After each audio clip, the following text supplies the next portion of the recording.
आज आपण एक गोष्ट ऐकणार आहे। ही गोष्ट आहे एक 22 वर्षाच्या युवकाची, ज्याचा ॲक्सिडेंट झाला आणि ॲक्सिडेंट झाल्यामुळे त्याच्या चेहऱ्याचे भरपूर तुकडे झाले आणि हे तुकडे प्लास्टिक सर्जरीद्वारे पहिल्यासारखे जोडले गेले आणि त्याचा चेहरा पहिल्यासारखा पूर्ववत झाला। याच्याबद्दल आज आपण जाणून घेणार आहे। नमस्कार, मी doctor Mayuri Deshpande, director Anant plastic surgery centre, Dabholkar corner, Kolhapur. Plastic सर्जरीद्वारे चेहऱ्याच्या हाडांचे फ्रॅक्चर्स जोडता येतात। जो विद्रूप झालेला चेहरा असतो त्याला पूर्ववत करता येतं। तर हे एका कथेद्वारे मी तुम्हाला सांगणार आहे। ही गोष्ट आहे वासिम नावाच्या एका युवकाची। वासिम हा 22 वर्षाचा युवक होता। त्याचे वडील चहाच्या गाडीवरती काम करत होते आणि तो कॉलेजला जाताना रस्ता ओला होता आणि त्याच्यावरून त्याची गाडी स्किड झाल्यामुळे तो समोर थांबलेल्या ट्रकला जोरात जाऊन धडकला आणि हेल्मेट न घातल्यामुळे त्याचा चेहरा डायरेक्ट जाऊन त्या ट्रकच्या मागच्या बाजूला जोरात जाऊन आदळला आणि त्याच्यामुळे त्याच्या चेहऱ्याचे भरपूर फ्रॅक्चर झाले। त्याला तुर्तास एका ICUमध्ये ॲडमिट केलं गेलं आणि तिथे मला ॲज अ प्लास्टिक सर्जन बोलवलं गेलं।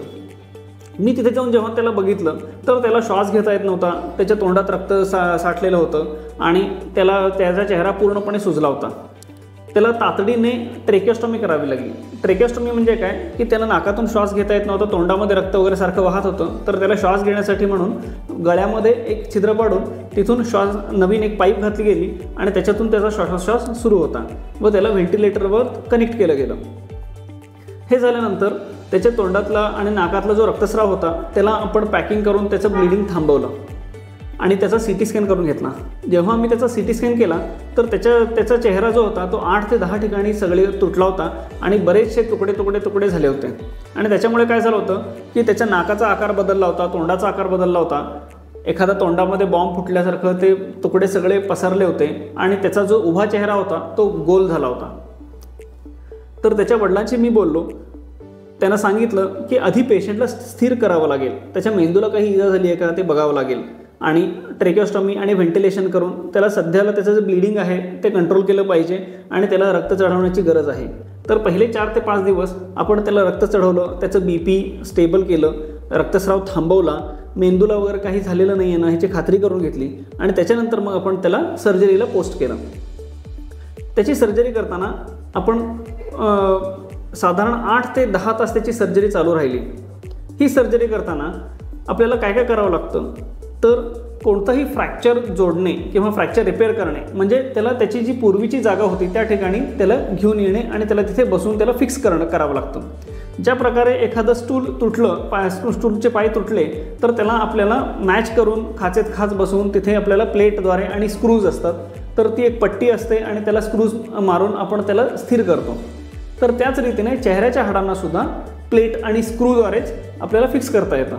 तर हे प्लेट आणि स्क्रूज टायटॅनियम या धातूचे असतात। तर टायटॅनियम जो धातू असतो तो शरीराशी जास्त रिॲक्ट करत नाही आणि त्याच्यामुळे वर्षानुवर्षे तो तसाच शरीरासोबत राहू शकतो। पण हे करण्या अगोदर आपल्याला एक रेफरन्स पॉईंट ठरवावा लागतो की आपण जे हाड जागेला बसवलेलं आहे ते व्यवस्थित त्याच जागेला त्याच प्रकारे बसलंय की नाही, तर हे आपल्याला खात्री करून घेणं गरजेचं असतं। तर हा रेफरन्स पॉईंट कसा ठरतो तर त्याला आपण काय केलं जातं की वरचे दात आणि खालचे दात आहेत त्यांचं आपण सहाय्य घेतो। तर आपल्या दातांची रचना अशी आहे की वरचे दात आणि खालचे दात हे एकदम खाचेत खाच घट्ट बसू शकतात। इवन 1 मिलीमीटरचं सुद्धा अंतर त्याच्यामध्ये राहून चालत नाही। तसं असेल तर मग आपल्याला साधा भाताचं शीतसुद्धा चावता येत नाही। तर याच सिद्धांताचा आपण याच्यामध्ये वापर करून आपण काय केलं की सुरुवातीला त्याच्या दातांमध्ये तारांनी एक आर्चबार बांधून घेतलं। आर्चबारला हुक्स असतात आणि एक पट्टी असते। तर ती पट्टी जी असते ती दातांना तारांच्या सहाय्याने बांधली जाते।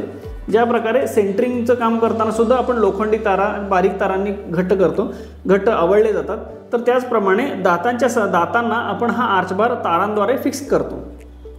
एकदा फिक्स केल्यानंतर ह्या वरच्या आणि खालच्या दातांना एकमेकाच्या खाचेत खाच बसतील, व्यवस्थित जागेवरती बसतील अशा रीतीने त्याला इंटरमॅक्झिलरी फिक्सेशन केलं जातं। म्हणजे तारांच्या सहाय्याने वरचा जबडा व खालचा जबडा एकात एक मॅच करून बसवला जातो आणि हा रेफरन्स पॉईंट घेऊन आपण इतर सगळे हाडांचे फ्रॅक्चर जोडत जातो। तर अशाच रीतीने वासिमचं पण आपण सगळे फ्रॅक्चर एकमेकात एक जोडत गेलो। साधारण 8 ते 10 तास ही सर्जरी चालली आणि त्याच्यानंतर मग आपण इतके बारीक टाके वापरले की त्याचे व्रण कमीत कमी राहतील अशा रीतीने आपण काळजीपूर्वक त्याचे टाके घातले आणि त्याच्या जखमा भरल्या। साधारण 15 दिवस वासिम हॉस्पिटलमध्ये होता आणि हळूहळू त्याच्या जखमा भरत गेल्या आणि त्याची सूज कमी येत गेली. 21 दिवसानंतर मग आपण त्याचे वरच्या आणि खालच्या जबड्याच्या मध्ये ज्या बांधलेल्या तारा होत्या त्या आपण काढून टाकल्या, जेणेकरून त्याला जबडा उघडता यायला लागला. 4 दिवसासाठी त्याचं नाक आपण बंद केलं होतं आणि 10 दिवस त्याच्या नाकावरती प्लास्टर ठेवला होता. तर ते ब्लिडिंग वगैरे कमी झाल्यावरती आपण त्याचं नाक ओपन केलं, नाकाने तो श्वासोश्वास घेऊ लागला आणि एकदा तो नाकाने श्वास घेण्यासाठी सक्षम आहे हे जाणल्यानंतर आपण त्याची ट्रेकिओस्टॉमी काढून टाकली. तर अशा रीतीने साधारण 14 दिवस तो हॉस्पिटलमध्ये राहिला आणि या स्टेमध्ये त्याची सूज कमी आली, तो परत नाकाने श्वासोश्वास घेऊ लागला आणि त्याच्या जखमा भरू लागल्या. 14 दिवसानंतर आपण त्याला डिस्चार्ज दिला आणि 21व्या दिवशी त्याला परत बोलवलं. 21व्या दिवशी आपण त्याच्या दाताच्या वरचा आणि खालच्या जबडामध्ये ज्या बांधलेल्या तार होत्या त्या काढून टाकल्या आणि 1.5 महिन्याने आपण त्याच्या दाताला बांधलेल्या सर्वच तारा, आर्च बार्स या सर्व गोष्टी काढून टाकल्या आणि 1.5 महिन्यानंतर तो खाऊ पिऊ लागला. ह्या सर्व गोष्टीनंतर साधारण सूज त्याच्या चेहऱ्यावरती राहिली होती आणि साधारण 3 महिन्यानंतर ती सूज पूर्णपणे कमी झाली.